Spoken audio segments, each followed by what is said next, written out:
The Toronto Maple Leafs have a habit of making sure their fans never get too comfortable. Despite being a successful team in the regular season over the past few years, their postseason failures have left Leafs fans feeling unfulfilled. And while every team has its highs and lows during the season, the Leafs have definitely had a strange start to the 23-24 campaign. This is a new era for the Leafs. It's the Trey Living era, and we were sure to see some difference with new management, new players, and a new season coming off the back of a second round exit rather than the usual first round failure. But the Leafs have definitely had a rough time lately. It's currently November 8th and the Leafs haven't had a regulation win since October 27th against Dallas. It's been a roller coaster beginning to the season, but is it really any reason to be concerned?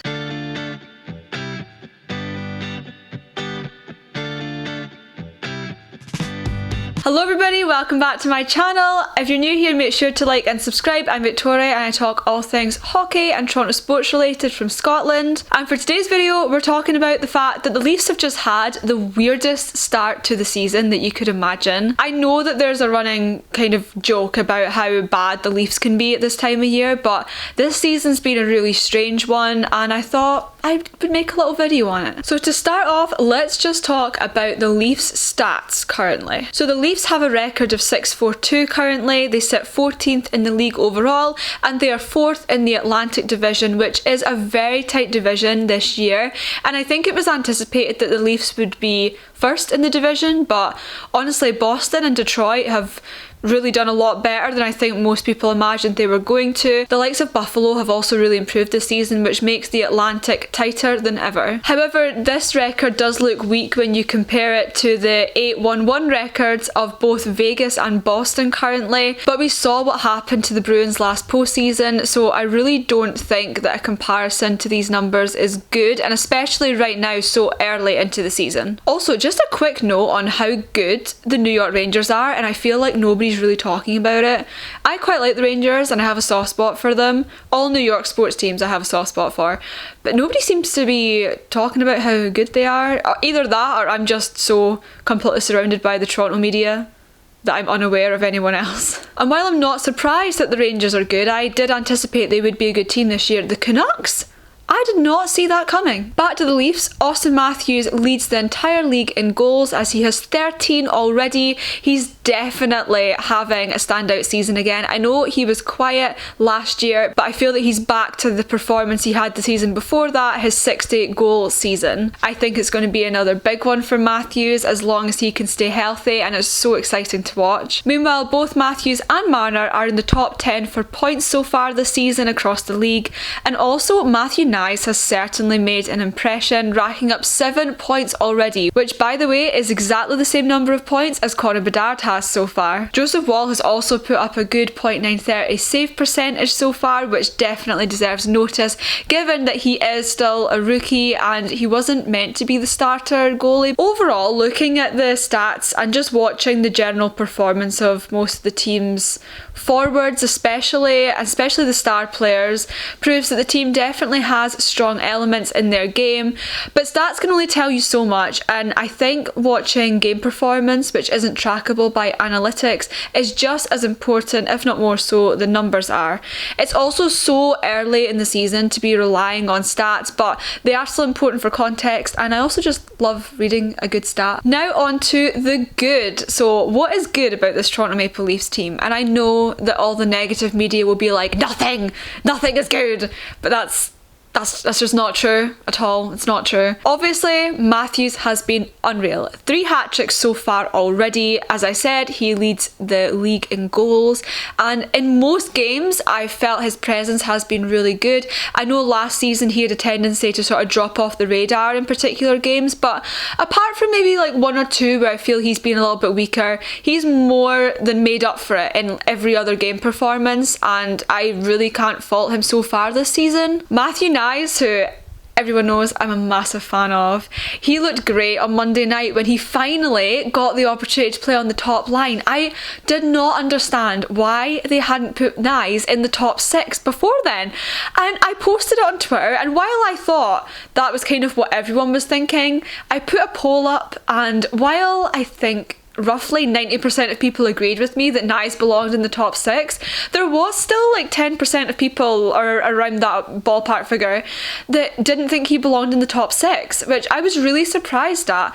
And then lo and behold, 2 days later, he got put on the top line, he was in the top 6, and he did amazing. He was absolutely unreal. He looked so comfortable playing on the wing with Matthews and Marner, and I really hope that he stays there for the foreseeable, because it was much stronger than any other top line the Leafs have had so far this season. It was also promising to see Jankrock getting the game winner the other night, so there's definitely progress in that area, but really most goals still come from the usual Matthews, Marner, Tavares, Nylander and Riley, who have 31 goals and 42 assists between them so far this season. The Leafs also have the 6th best power play unit in the league. Their power play has been really effective so far, and they definitely haven't been accredited enough for that, in my opinion. It's such an important element of the game and can be really beneficial, and I think we've seen so far that it can be beneficial. And apart from that one short-handed goal against Tampa the other night, I would say that generally I've been very impressed with their power play unit. And the biggest nice surprise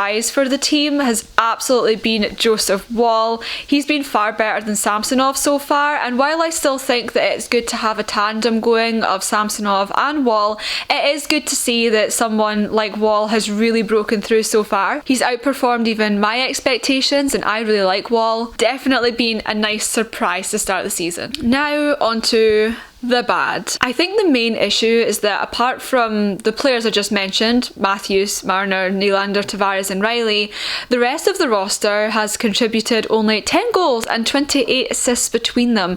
That is concerning, and there's a lack of a secondary level of offense there.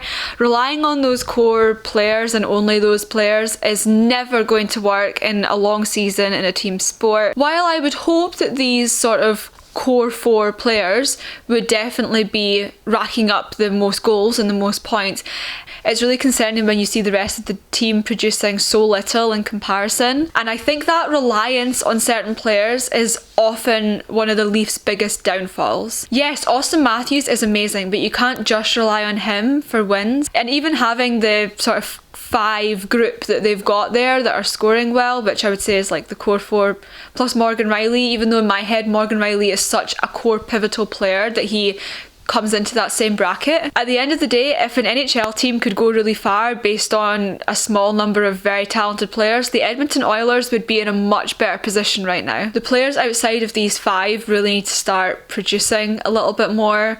I think that's probably where the recent losses have come from. And depth was something that the Leafs really had to make sure they weren't losing and that they were gaining. And right now, I'm just not convinced they've done that. And speaking of additions and new players on the team, the lack of physicality for a team that was meant to be so much tougher this season is just baffling to me. Reeves, Domi and Bertuzzi were all signed onto the team to be physical, tough players who would have a great presence on the ice, who would show that the Leafs are not soft, they're not pushovers, and that they have guys to protect them. So tell me why, when Liljegren went down, there was no response. None.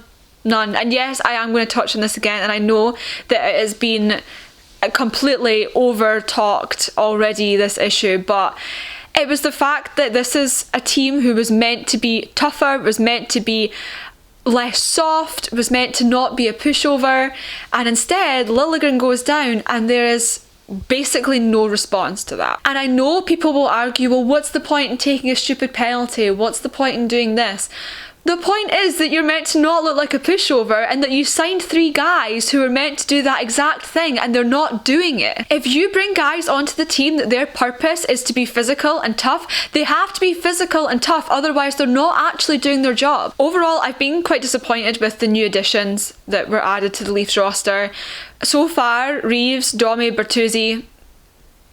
Bertuzzi's had some great plays here and there, and I can see the potential that he's got, but the player that he was for the Bruins, he doesn't seem to be for the Leafs, which is really disappointing. Domi and Reeves I had hoped would have a much greater presence on the ice, which they don't. John Klingberg, I wasn't convinced of him when he was signed, and I feel exactly the same way now. I'm not really seeing what he's brought to the team. Basically, the new players so far just haven't made an impact, and while the season is still early and there is so much time to turn that around, as of right now, the new signings have been disappointing. And so, a summary. Now, the Toronto media acts different than any other NHL market, and also Leafs fans are super passionate, knowledgeable fans with high standards. And I know that Leafs fans can get a bad rep, especially online, for how much they sort of hate on the team quite easily, but to be fair, when you haven't won a cup since 1967, what do you expect fans to say? However, I am a very positive fan. I don't know if that's because I don't live in that market or because I haven't been a fan for as long as a lot of other people have, or maybe I'm just one of these people who is just eternally optimistic.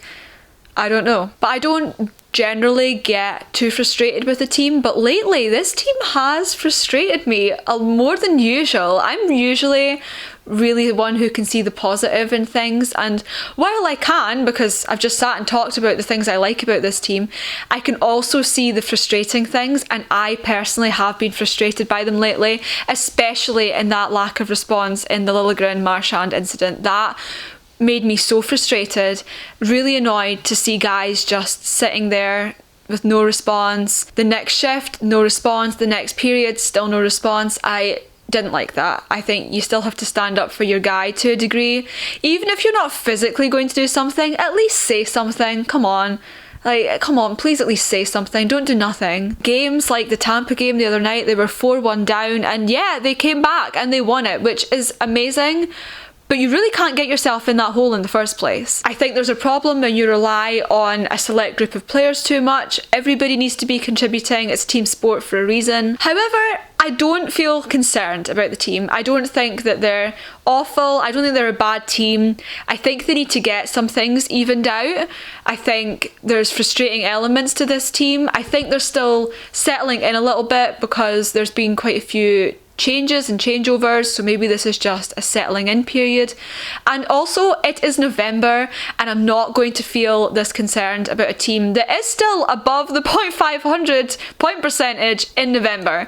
I'm not going to feel that concerned. I'm also going to still enjoy every single game that there is, and I'm going to enjoy every game that's on, because if you're not enjoying it, that's a long season for you to be putting up with. At the end of the day, I love this team, and no matter what they ever do or how bad they get or anything, I'm still going to be cheering them on at 2 o'clock in the morning. So those are my thoughts. Leave a comment down below. What do you think about the Leafs start to the season? I definitely think it's been a weird one and it's been a bit of a roller coaster, but let me know what you think. Thank you so much for watching. Make sure to like this video for more content and subscribe if you haven't already, and I'll be back with more hockey chats from across the pond soon. Bye guys.